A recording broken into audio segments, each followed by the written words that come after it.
नमस्कार, देश देशांतर में आपका स्वागत है। मैं हूं आरफा खानम शेरवानी। पाकिस्तान के रक्षा मंत्री ख्वाजा आसिफ ने कहा है कि मुंबई हमले का मास्टरमाइंड हाफिज सईद सिर्फ भारत ही नहीं बल्कि पाकिस्तान के लिए भी खतरा है। दरअसल हाफिज सईद पूरे समाज के लिए गंभीर खतरा है, ऐसा उन्होंने कहा। जर्मनी में इंटरनेशनल सिक्योरिटी कॉन्फ्रेंस में बोलते हुए उन्होंने ये बातें कही। हालांकि इसके बाद से पाकिस्तान में उनका लगातार विरोध हो रहा है। नेताओं से लेकर धार्मिक संगठनों तक उनके इस बयान का विरोध कर रहे हैं। इससे पहले 30 जनवरी 2017 से हाफिज सईद को नजरबंद किया गया है और पाकिस्तान की एंटी टेरर लिस्ट में भी शामिल किया गया है। पाकिस्तान की पंजाब सरकार ने हाफिज सईद को जारी किए गए 44 हथियारों के लाइसेंसेस भी रद्द कर दिए हैं। लाइसेंस ये जो रद्द किए गए हैं वो सईद और उसके संगठनों से जुड़े लोगों को जारी किए गए थे। मेरे साथ कई मेहमान मौजूद हैं ये समझने के लिए कि वाकई किस तरह से पाकिस्तान के मंत्री और जो लोग विरोध कर रहे हैं उनमें किस तरह से फर्क किया जाए। क्या वाकई पाकिस्तान की एक राष्ट्र के तौर पर, एक देश के तौर पर नीति क्या उनके मंत्री के जरिए सामने आती है। मेरे साथ शशांक जी मौजूद हैं स्टूडियो में, भारत के विदेश सचिव रह चुके हैं। इसके अलावा प्रोफेसर संजय भारद्वाज हैं जो कि प्रोफेसर हैं साउथ एशियन स्टडीज में, जेएनयू में पढ़ाते हैं। रजाउल हसन लश्कर साहब हैं, एसोसिएट एडिटर हैं हिंदुस्तान टाइम्स में, और साथ ही मेरे साथ रुमेल दहिया साहब मौजूद हैं जो कि डेप्यूटी डायरेक्टर जनरल हैं आईडीएसए के। सभी मेहमानों का स्वागत है। शशांक जी, आप कैसे देखते हैं फिलहाल ख्वाजा आसिफ के बयान को? देखिए, इंटरनेशनल सिक्योरिटी कॉन्फ्रेंस है और विश्व का इस समय ध्यान चल रहा है कि जो सिक्योरिटी प्रॉब्लम सबसे बड़ी है वो आतंकवाद की। यानी कि जो नए राष्ट्रपति अमेरिका के आए हैं, अगर उन्होंने कहा है कि नेटो फेल हो गई है आतंकवाद से निपटने के लिए और हमको नए तरीके ढूंढने होंगे, यानी कि जो नेटो के खुद ही हेड हैं अमेरिकन सरकार के, वो इस तरह की बात कर रहे हैं, तो मेरे ख्याल से इंटरनेशनल सिक्योरिटी कॉन्फ्रेंस में पाकिस्तान को कुछ तो आगे बढ़ना होगा। तो हम सोचते हैं कि ये पाकिस्तान के जो वहां पर रक्षा मंत्री गए थे उनके लिए जरूरी हो गया कि कुछ ना कुछ तो पाकिस्तान को भी जो है आतंकवाद के खिलाफ काम करने में पूरे विश्व को संदेश दें म्यूनिख कॉन्फ्रेंस के अंदर। आप इसको सिर्फ इस तरह से देखते हैं कि ये एक सांकेतिक बात है, लेकिन जिस तरह से जो एंटी टेरर लिस्ट है उसमें शामिल किया गया है, लाइसेंसेस को रद्द किया गया है, ये क्या एक कड़ी में आप देखना चाहेंगे? नहीं, मैं ये कहना चाहूंगा कि पाकिस्तान ने इस संदेश दिया है कि वो आतंकवाद के खिलाफ जो मुहिम चल रही है इस समय दुनिया में, पाकिस्तान उसके साथ में जोड़ना चाहेगा। बाकी और मसले जो हैं, जो क्षेत्रीय मसले हों, पाकिस्तान के अंदर के मसले हों, वो अलग बातें हैं, वो चलती रहेंगी। पाकिस्तान में देखिए ना 20 करोड़ से ज्यादा लोग रहते हैं, तो कोई ऐसा तो है नहीं कि एक आदमी बोलेगा रक्षा मंत्री और वो बस फाइनल डिसीजन हो जाएगा। वो कितना ही। लेकिन क्या है, इसे सरकार का नजरिया मानते हैं आप? सरकार का पॉइंट ऑफ व्यू है उनके रक्षा मंत्री का बयान? इसमें कोई शक नहीं है कि सरकार का रवैया है, लेकिन सरकार का आपको मालूम होगा पॉलिसी फॉर्मुलेशन पाकिस्तान में वो एक समय में नहीं हो पाता है। वो निर्णय लेते हैं फिर बदलना पड़ता है जब दबाव पड़ता है तरह तरह के संस्थाओं से और रिलीजियस ऑर्गेनाइजेशन से। वो बात आगे चलेगी, लेकिन मेरे ख्याल से कम एक जो है शुरुआत हुई है। शुरुआत आप मानते हैं? अच्छी शुरुआत है आप ही कह रहे हैं, मतलब भारत के नजरिए से देखा जाए। लश्कर साहब, ये बताइए फिलहाल कि क्या वाकई से माना जाए कि इंटरनेशनल ऑडियंस के लिए रक्षा मंत्री ने पाकिस्तान की ये बात कही है, दरअसल पाकिस्तान की जमीन पर इसके कोई मायने नहीं है, या ये माना जाए कि अब आज के बाद से पाकिस्तानी सरकार का जो आतंकवाद के प्रति जो नजरिया है, भारत में जो आतंकवाद फैलता है उसके प्रति जो नजरिया है वो बदल गया है? कुछ फैक्टर्स है, आपको जरा उनके ऊपर गौर करना पड़ेगा। एक तो है अभी पेरिस में जो फाइनेंशियल एक्शन टास्क फोर्स है उनका मीटिंग चल रहा है और उसके वहां पे बहुत ज्यादा फोकस था जेयूडी के ऊपर और हाफिज सईद के ऊपर। मैं समझता हूँ कि इसी वजह से ये कुछ स्टेप्स वो ले रहे हैं, जो यूएन सिक्योरिटी काउंसिल के रेजोल्यूशन 1267 जो है, जो 1267 कमेटी है, उसके तहत वो कुछ एक्शंस ले रहे हैं। लेकिन सबसे बड़ी बात यह है, हाफिज सईद के ऊपर कोई बैन लगा नहीं है, जमात उद दावा के ऊपर कोई बैन नहीं लगा है। ये जो एक्शंस है ये सिर्फ 1267 के साथ कंप्लाई करने के लिए है, ये कुछ एक फॉरेन इंटरनेशनल ऑडियंस के लिए है। और दूसरी बात है, आज पाकिस्तान ने एक नया ऑपरेशन लॉन्च किया है, ऑपरेशन रद्दुल फसद, जो कि कहा जा रहा है कि पंजाब में भी कुछ एक्शन लिया जाएगा। लेकिन अभी तक कोई भी ऐसे इंडिकेशंस नहीं है कि वो एंटी इंडिया ग्रुप्स जो है, जो खास करके पंजाब में बैठे हुए हैं, जेयूडी है, जमात उद दावा है, लश्कर तैयबा है, जैश मोहम्मद है, उनके खिलाफ कोई एक्शन होगा कि नहीं, वो इसके बारे में अभी तक कोई इंडिकेशंस नहीं है। तो और एंटी टेरर लिस्ट में शामिल करना या लाइसेंस रद्द करना, कितनी अहमियत देना चाहते हैं आप इस बात को? ये देखिए, ये सिर्फ आपकी जो इंटरनेशनल ऑब्लिगेशंस है 1267 कमेटी के, पाकिस्तान सिर्फ उनके साथ कंप्लाई कर रहा है, उससे ज्यादा कुछ हुआ नहीं है। ये एक्शंस उनको लेना था इंटरनेशनल ऑब्लिगेशंस के तहत, वो कर रहे हैं, उससे ज्यादा कुछ नहीं है। तो ये एक अच्छी शुरुआत है। हाफिज सईद के खिलाफ ऐसे ठोस कदम कभी भी उन्होंने लिया नहीं है, लेकिन अगर हाफिज सईद 2 महीने बाद फिर हाउस अरेस्ट से कोर्ट रिहा कर देती है तो फिर इसका कोई मायने नहीं रहेगा। प्रोफेसर संजय भारद्वाज, आप इसे किस तरह से लेना चाहेंगे? देखिए, 2-3 बात है। पहली बात तो कि जो हाफिज सईद का जो अरेस्ट हुआ है, उनके खिलाफ कोई FIR तो हुई नहीं है, हाउस अरेस्ट किया गया है। तो there is no guarantee that he will stay in the jail and that would be, but certainly एक बात जरूर है कि जिस तरीके से ट्रंप ने जो चुनाव में वादे किए थे और उसका इम्प्लीमेंटेशन जो करने लगे, और इम्प्लीमेंटेशन करने, इसको बेसिकली कहीं ना कहीं पाकिस्तान इसको पॉलिसी डिसीजन नहीं रख के इसको एक टैक्टिकल एस्केप के रूप में ले रहे हैं कि इंटरनेशनल कम्युनिटी को एक मैसेज आए कि नहीं, we are very firm, we are against the terrorist act, and we for that escape in fact they have gone for arresting Hafiz Saeed. So I don't think but he will the Pakistan government will keep him continuing, because there is no sanctions, as both the speakers they said कि कोई किसी तरीके का जमात उल दावा पे कोई sanctions नहीं किए गए हाफिज सईद के। और जिस तरीके से अभी प्रोटेस्ट शुरू हो गए पंजाब में, और नहीं, तो मुझे ये बताइए कि जिस कंप्लायंस का जिक्र कर रहे हैं लश्कर साहब, वो कंप्लायंस क्या आज के दिन तो तय नहीं हुआ है? पहले से भी उसे कंप्लायंट होना था। अंतर्राष्ट्रीय स्तर पर आवाजें पहले से उठ रही थी, अमेरिकी सरकार भी पहले मौजूद थी, ये नहीं तो दूसरी सरकार थी। अचानक आज जो है ये ख्याल क्या आ गया? क्या ये सिर्फ राष्ट्रपति बन जाने के बाद डोनाल्ड ट्रंप के ये बदलाव है, या आपको लगता है कि और ज्यादा जो आतंकवाद के प्रति जो अंतर्राष्ट्रीय नजरिया है वो बदला है? नहीं, अंतर्राष्ट्रीय नजरिया तो निश्चित रूप से वो तो हमेशा एक पाकिस्तान और जो भी आतंकवाद को जो प्रमोट करने वाले राष्ट्र हैं उनके ऊपर एक हमेशा दबाव रहा है, लेकिन उस दबाव को कहीं माना नहीं गया। मोदी गवर्नमेंट जब से बनी है तब से लगातार आतंकवाद की बात उठाते रहे, लेकिन कोई पाकिस्तान पे असर नहीं पड़ा। लेकिन जिस तरीके से जो एक जो सैंक्शंस के जो खतरे पाकिस्तान पे मंडराने लगे और ट्रंप का जो पॉलिसी डिसीजंस लेने लगे, उससे मुझे लगता है कि पाकिस्तान को एक टेक्टिकल एस्केप उनको मिल गया।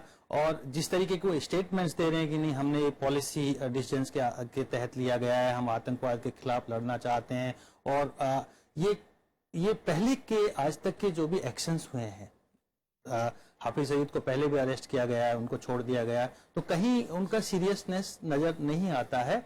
लेकिन अब अपने आप को, पाकिस्तान को सैंक्शन से बचाने के लिए मुझे लग रहा है इसमें अंतर्राष्ट्रीय दबाव है, उसमें विशेषकर राष्ट्रपति ट्रंप का दबाव है, और इसलिए उनको अरेस्ट किया गया है। जी हाँ, और सामरिक मामलों की जानकार रुमेल दहिया जी इस वक्त हमारे साथ जुड़ गए हैं। रुमेल दहिया जी, फिलहाल बताइए कि आप इस बयान को कैसे देखते हैं जो रक्षा मंत्री हैं पाकिस्तान के? क्या ये माना जाए कि पाकिस्तान का नजरिया अचानक जो है आतंकवाद पर बदल गया है? क्या पाकिस्तान को अचानक अक्ल आ गई है कि आतंकवाद का कोई धर्म नहीं होता, आतंकवाद सभी समाजों के लिए खतरनाक होता है, ये सिर्फ भारत के लिए नहीं पाकिस्तान के लिए भी खतरनाक है? क्या आप इस बयान में आप कितनी गहराई देखना चाहते हैं?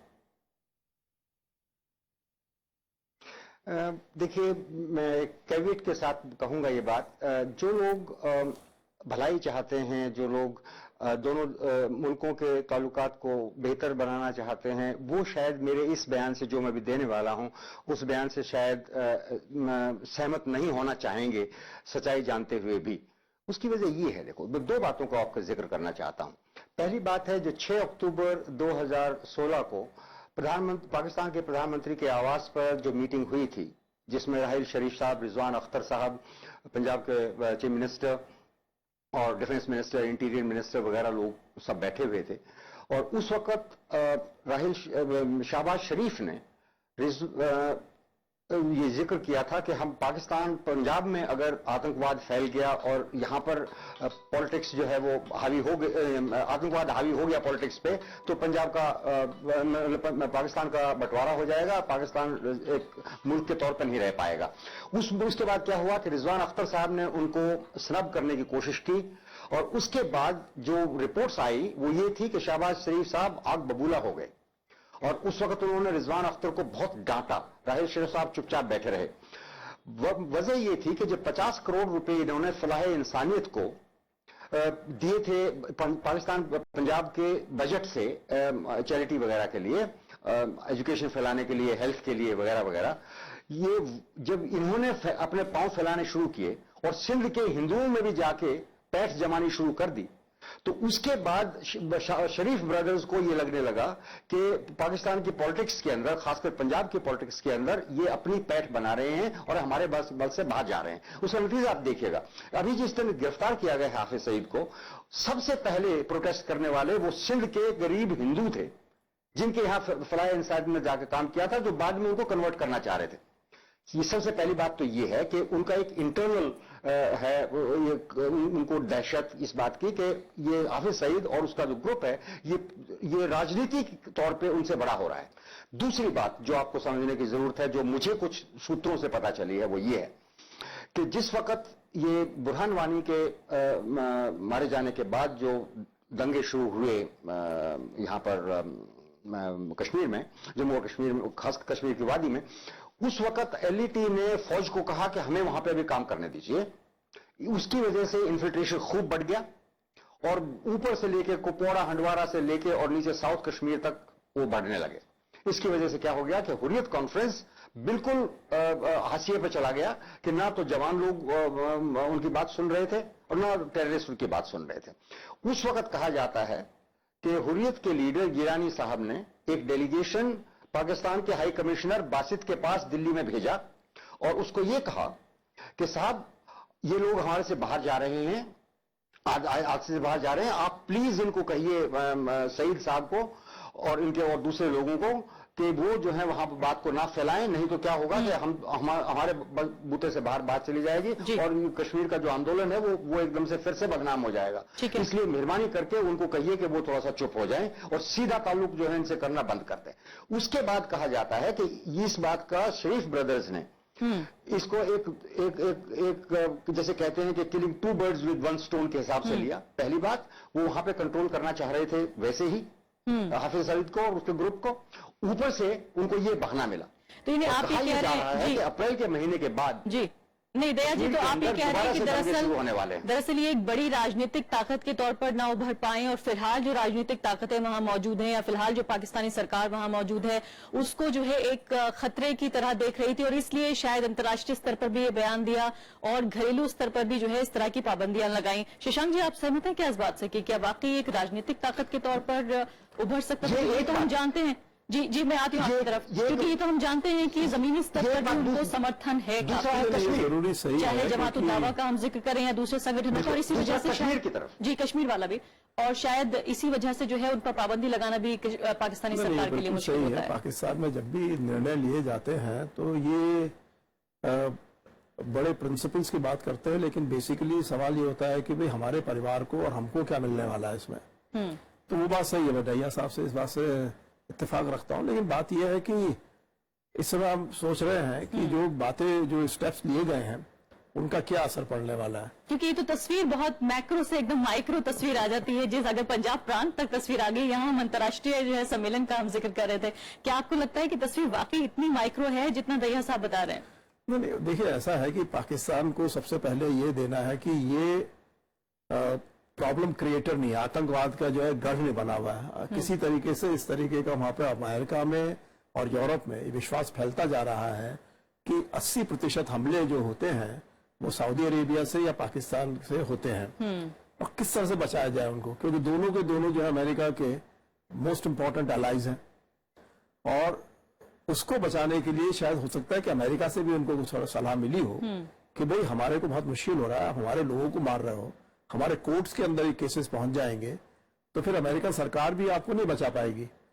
जिस तरीके से जो खासकर नए राष्ट्रपति ने जिस तरह से एटीट्यूड लिया है कि पिछली सरकारें बिल्कुल नाकाम हो रही हैं, नेटो बिल्कुल नाकाम रहा है, तो मेरे ख्याल से ये बात सबसे पहले सोचने की है। हालांकि इस बात पर शक है कि वाकई अपनी मौजूदा नीतियों के तहत वो कामयाब हो जाएंगे डोनाल्ड ट्रंप। डोनाल्ड ट्रंप ने कुछ ना कुछ तो लेंगे ही, खाली देखे ना अब ये है कि वो अलायंस बनाने की कोशिश कर रहे हैं, ज्यादा देशों को अपने साथ लेने की कोशिश कर रहे हैं, लेकिन पाकिस्तान का जैसे अफगानिस्तान के मसले पे कुछ उनका विचार होगा, भारत के बारे में है, तो वो उनसे अपना निगोशिएट करेंगे अमेरिका से और देशों से कि भाई आप हमको पहले पैसा देते रहे हो गुड बिहेवियर करने के लिए हमारे, तो आप हमको फिर से वही करिए। और हमारे पाकिस्तान भारत के साथ में बहुत मुद्दे हैं, आप एक मुद्दे को लेके नहीं निपट सकते हो। तो मेरे ख्याल से वो बात अलग से चलती रहेगी, कश्मीर की, पंजाब की, ये सब चीजें वो आगे बढ़ती रहेंगी। लेकिन सबसे पहले इस समय उनका मेन ध्येय ये है कि अमेरिका को और नेटो कंट्रीज को कहा जाए कि भाई आप हमारे जैसे पहले पार्टनर रहे थे, उसी तरह से हम पार्टनर बनने को तैयार है। आप हमको बताइए आप क्या मिनिमम एजेंडा, आप हमसे क्या चाहते हैं और आप उसके बदले में कितना हमको मदद कर सकते हैं। बिल्कुल। लस्कर साहब, ये मैं दो चीजें आपसे जानना चाहती हूँ। क्या वाकई आप ये समझते हैं कि एक जो अपने को ये कहा जाता है, ये कहते हैं जमात दावा के जरिए या फिर खुद हाफिज सईद के जो समर्थक हैं कि ये ग्राउंड पे बहुत काम करते हैं, चाहे वो फ्लड का जिक्र कर लें हम या फिर अगर भूकंप आ गया हो तब भी पाकिस्तानी सेना से पहले, पाकिस्तानी जो सरकार है उससे पहले ये लोग पहुंच जाते हैं। और जिसका वो जिक्र कर रहे थे दरियाद जीवी के, वहां के जो प्रांत के हिंदू भी जो जनता है वो भी तक चाहे डर के सही या उनके लिए वो काम करते हैं उस वजह के तहत सही, लेकिन वो भी इस बात का विरोध कर रहे थे कि हाफिज सईद के साथ ऐसा ना किया जाए। एक तो मैं आपसे जानना चाहती हूँ कि क्या वाकई उनके राजनीतिक मंसूबे भी हैं इस तरह के आतंकवादी संगठन के, और दूसरी बात यह है कि जो लोग अब सड़कों पर उतरकर विरोध प्रदर्शन कर रहे हैं इस बयान के खिलाफ, ये कौन लोग हैं? जी देखिए, जहाँ तक ये प्रोटेस्ट की बात कर रहे हैं आप, ये ज़्यादातर जो है ये जमात दावा के जो कारकुनान हैं, फलाह इंसानियत के हैं, उनके एफिलिएटेड जो ग्रुप्स है। दूसरा बात आपने जो कहा, मैं थोड़ा सा उसमें एक स्लाइटली डिफरेंट आंसर दूंगा। पाकिस्तान में खास करके जो इमरजेंसी सर्विसेज है वो बहुत ही नाकाम है गवर्नमेंट के जो है।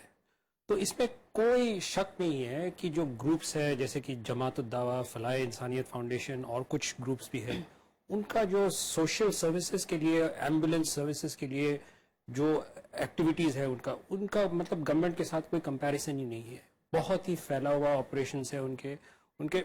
इस्लामाबाद में मैं जब रहता था वहाँ पे फलाह इंसानियत फाउंडेशन ने एम्बुलेंस सर्विस पहले बार शुरू किया एंड लोग वो कहते थे कि ये गवर्नमेंट सर्विस से ज़्यादा बेहतर है। तो इसमें कोई शक नहीं है, इनका जो सोशल एक्टिविटीज़ है बहुत ही फैला हुआ है। लेकिन बात यह है कि ये जो सोशल एक्टिविटीज के लिए ये जो फंड रेजिंग करते हैं, ये भी मैं आज का सवाल ये पूछना चाह रही थी। सोशल एक्टिविटीज में जाते हैं, ज्यादातर फंडिंग जाता है उनके जो टेररिस्ट एक्टिविटीज है, जो ट्रेनिंग के लिए है, जो वेपन्स खरीदने के लिए है, वहां चले जाता है। और ये जो फंड्स मतलब इकट्ठा करते हैं वो इट्स अनबिलीवेबल। नहीं, क्या इनके राजनीतिक मंसूबे हैं ऐसा आपने? बिल्कुल, ये 2013 के इलेक्शन से पहले बहुत जोर से एक मतलब मुहिम चला था। एक बहुत हमें रूमर्स सुनने में आ रहे थे इस्लामाबाद में कि शायद हाफिज सईद को एक पार्टी बनाएंगे 2013 इलेक्शंस के लिए। लेकिन इलेक्शन से कुछ दिन पहले हमें बाद में ये पता चला कि वो प्लान जो भी था वो शेल्फ कर दिया गया था। लेकिन ये कोई दो राय नहीं है। आप अगर पंजाब में जाते हैं, पंजाब में जो PMLN पार्टी के जो खुद जो लीडर्स है जैसे कि राना सनाउल्लाह साहब, वो लॉ मिनिस्टर है वहाँ पे, वो बैंड मिलिटेंट्स के साथ कैंपेन करने जाते हैं अहले सुन्नत वल जमात के। हाफिज सईद के जो पार्टी के लोग हैं उनके साथ दूसरे PMLN के लीडर्स हैं जैसे कि राजा जफरुल हक और सिद्दीकुल फारूक जो नवाज शरीफ के स्पोक्समैन रह चुके हैं, वो जमात दावा के जो मीटिंग्स होते हैं, रैलीज होते हैं, वो उनमें शामिल होते हैं। तो क्या आप ये कह रहे हैं कि क्या अप्रत्यक्ष तरीके से ये चुनाव में भी मदद करते होंगे? बिल्कुल। ये जैसे कि अगर कोई वो एक डिक्टेट दे देते हैं कि फलाने कैंडिडेट को वोट देना है तो वो वोट उन्हीं के ऊपर पड़ता है। और सिर्फ ये जमात दावा नहीं है, दूसरे ग्रुप्स भी है जो खास करके जो बैंड हो चुके हैं। अहले सुन्नत वल जमात जो है वो तो पाकिस्तान में भी बैंड है, जमात दावा हालांकि बैंड नहीं है।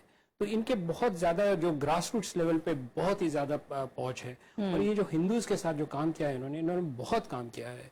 सिंध में जाके जब फ्लड्स हुए हैं वहां पे जाके उन्होंने ग्राउंड वो क्या कहते हैं जो बोरवेल्स बनाए हैं, उन्होंने वाटर सप्लाई दिया है, बहुत काम किया है। ठीक है प्रोफेसर भारद्वाज जी, बताइए भारत को इसे किस तरीके से लेना चाहिए, कैसे जवाब देना चाहिए? देखिए, पहली बात तो मुझे दहिया साहब ने जो बात कही कि जो हाफिज सईद की जो पॉपुलैरिटी, इंटरनल पॉपुलैरिटी जो बढ़ रही थी और उनका जो फलाह इंसानियत फाउंडेशन के माध्यम से जिस तरीके का पॉपुलर काम कर रहे थे और हिंदू बेल्ट में भी जाके वहाँ पे काम कर रहे थे, मुझे लगता है कि इससे अरेस्ट करने से और शरीफ भाइयों को इससे फायदा होगा। मैं बहुत ज्यादा सहमत नहीं हूं क्योंकि इससे हाफिज सईद को ज्यादा फायदा होगा। हाफिज सईद सारी डिबेट को या तो कश्मीर पे लाके छोड़ देगा या फिर Modi nexus, Modi Trump satanic nexus का करार दे देंगे, इस तरीके, या फिर प्रोटेस्ट, इससे ज्यादा प्रोटेस्ट होंगे जो कि अभी बल्कि जो विरोध protest हो रहे प्रदर्शन कर रहे हैं लोग, वो कह रहे हैं कश्मीर संघर्ष का जो नाम देते हैं कि कश्मीर की जो लड़ाई है उसे कमजोर किया गया है इसके नया जरिए। तहरीक जम्मू एंड कश्मीर उन्होंने शुरू कर दिया है, तहरीक आजादी कश्मीर उन्होंने शुरू कर दिया है। तो इस तरीके मुझे लगता है कि अगर शरीफ भाइयों का ये एक टैक्टिकल मूव है कि हाफिज सईद को अरेस्ट करके आप पॉलिटिकल एम्बिशंस को उनको दबा देंगे, तो मुझे नहीं लगता कि ऐसा उनको फायदा होने जा रहा है। मैंने 3-4 कश्मीर का बताया, मैंने प्रोटेस्ट की बात कही, मैंने इस तरीके मोदी और ट्रंप के सैतानिक नेक्सेस की बात की। मुझे नहीं लगता ये कोई इस तरीके का मूव रहा है कि जो उनकी डोमेस्टिक और इंटरनल जो पॉपुलैरिटी से डर के इस तरीके का अरेस्ट किया होगा। निश्चित रूप से जो अरेस्ट किया गया है उसमें अमेरिकन प्रेशर्स है, सैंक्शंस के प्रेशर्स है, इंटरनेशनल कम्युनिटी के सामने जो पाकिस्तान की बदनामी हो रही थी और दक्षिण एशिया में भी हुई, जो सार्क में बाकी देशों ने पार्टिसिपेट नहीं किया। तो पहली बात तो ये हुई। दूसरी बात, भारत को भरोसा नहीं करना चाहिए। अभी पैनलिस्ट ने कहा कि वहां पे अवाम की आवाज को बहुत ज्यादा वरीयता नहीं दी जाती, कश्मीर के इश्यू पे, भारत के इश्यू पे, अफगानिस्तान के इश्यू पे। वहां का जो एक तंत्र है बेसिकली, जिसमें सेना है और ISI है और जो बना हुआ है, उनकी डिसीजन पॉलिसीज को वरीयता दी जाती है। तो मुझे नहीं लगता कि जिस तरीके का एक डिफेंस मिनिस्टर ने स्टेटमेंट दिया और उस पर हम एग्री कर जाएं कि पाकिस्तान आतंकवाद के प्रति सीरियस हो गया है, ये ऐसा नहीं हुआ। भारत पहले भी एविडेंस देता यानी रहा आप ये है। कह रहे हैं कि अंदरूनी वजह इतनी नहीं है, अंतर्राष्ट्रीय वजह ज्यादा अंतर्राष्ट्रीय वजह है। ज्यादा दया जी, आप कुछ कहना चाहेंगे? हाँ जी, अंतर्राष्ट्रीय वजह जरूर एक वजह है। और जैसे कि देखा है कि यूनाइटेड अरब अमीरात्स और सऊदी अरेबिया वगैरह भी जिस प्रकार से पाकिस्तानियों के खिलाफ कार्रवाई करने लगे हैं, आतंकवादियों के खिलाफ, और आमतौर पर भारत के हक में बोलते हैं जब आतंकवाद का मुद्दा आता है, तो ये एक जरूरी बात है। लेकिन मैं ये भी बता दूं कि पिछले 2-3 साल से ओबामा एडमिनिस्ट्रेशन के टाइम पर भी पाकिस्तान के ऊपर लगातार दबाव बनता रहा है, लेकिन उन्होंने उसके ऊपर कार्रवाई नहीं की। किसी जिस तरह से वो, देखिए, मक्कारी पाकिस्तान के बर्ताव में एक बड़ा मोटा सा हिस्सा है। जो भी बर्ताव करते हैं उसमें मक्कारी जरूर शामिल होती है, तो भरोसा नहीं किया जा सकता। जैसे अभी हमारे दूसरे सज्जन ने बताया है, वो बिल्कुल सही बात है। बात यह है, हाफिज सईद साहब को 2008 में गिरफ्तार किया गया था, 7-8 महीने जेल में रहे। 2013 में आया, 3-4 महीने रहे। अब भी जिस एंटी टेररिज्म लॉ के नीचे उनको लिया गया है, उसके सेक्शन AEE के अंतर्गत 1 साल से ज्यादा किसी को नहीं रखा जा सकता जेल के अंदर।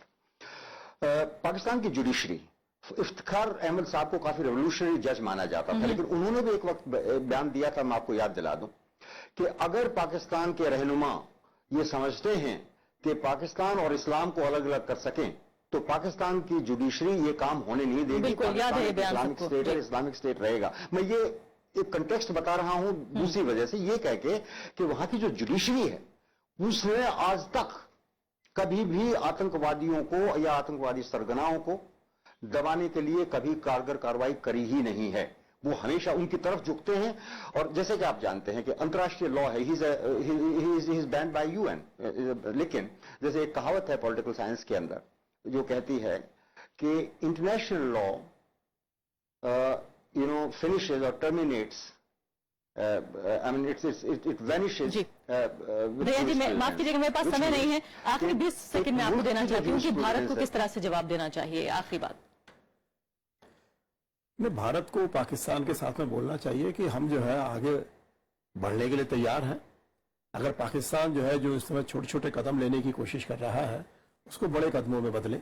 और दूसरा, खाली ट्रंप या वेस्टर्न कंट्रीज को मैसेज ना दे म्यूनिख में जाकर, लेकिन अपने क्षेत्र में भी वो मैसेज दे कि अपने यहाँ भी ह्यूमन राइट्स वायलेशंस नहीं होंगे, और पड़ोसी देशों में, चाहे वो बांग्लादेश हो, चाहे अफगानिस्तान हो, चाहे भारत हो, वहां पर जो है आतंकवादियों को जो है आगे पनाह नहीं दी जाएगी। बहुत बहुत शुक्रिया सभी मेहमानों का। तो फिलहाल चाहे कितना भी दिखावा सही, लेकिन मेहमान कम से कम यहाँ पर ये कह रहे हैं कि भारत फिर भी इसका स्वागत करता है और आगे ये देखना चाहता है कि वाकई इस कदम के बाद क्या जो ठोस कदम उठाए जाने चाहिए, जो भारत केंद्रित आतंकवाद है उस पर पाकिस्तान कार्रवाई करता है या नहीं। फिलहाल अभी के लिए इतना ही। नमस्कार।